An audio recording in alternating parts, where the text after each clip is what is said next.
Hi, I'm Andrea and I work for Missouri Star Quilt Company. I work in the machine shed, and today I have a few things that I've made that I'd like to show you. One of them is this tumbler quilt. I made this out of my father-in-law's flannel shirts. These flannel shirts were probably about 50 years old whenever I started using them, so they had been washed countless times, and so I did have to add some new flannel in. And sometimes we worry about using old fabric and new fabric together, but it's okay, because like Jenny says, finished is better than perfect, and this was more about the sentimental value of the quilt than it was the perfectness of the quilt.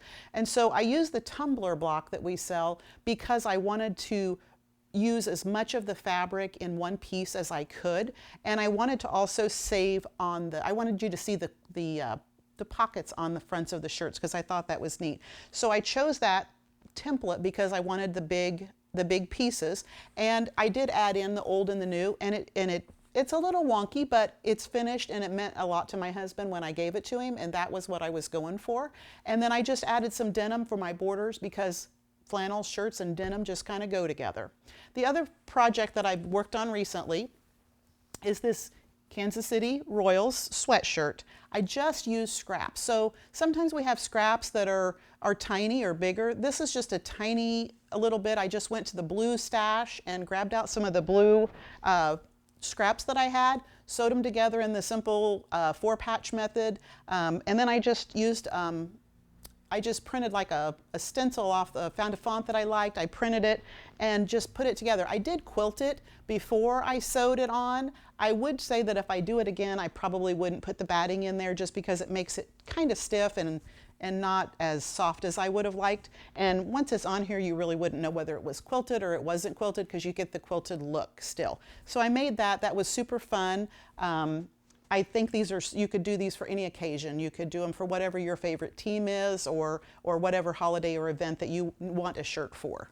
So I have that. And then the latest thing that I've been working on is some English paper piecing. And I've never been a person that did a lot of handwork, but we were taking a road trip this fall, and I wanted something to do in the car while we were traveling. So a retreater was in, and we were visiting about things, and she says, "Hey, have you ever paper pieced?" And I said, "No, I haven't." She goes, "Let me bring my stuff in and show you, and I will show you how to paper piece." So I got a crash course in paper piecing, and we went on our road trip. It was a 16-hour drive.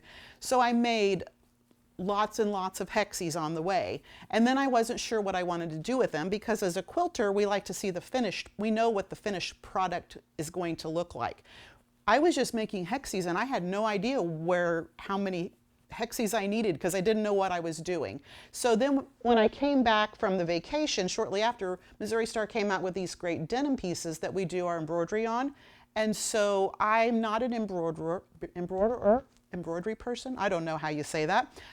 But I thought it might be a fun way to show the paper piecing. So I just put them on there, and then I used some of our floss, and I just did big stitch quilting to hold them on there. So it kind of adds a little bit of the embroidery on there, but it still gave me a place to put my hexies. And now I know when I get all my blocks done that I have a quilt and I have a goal to come to at the end.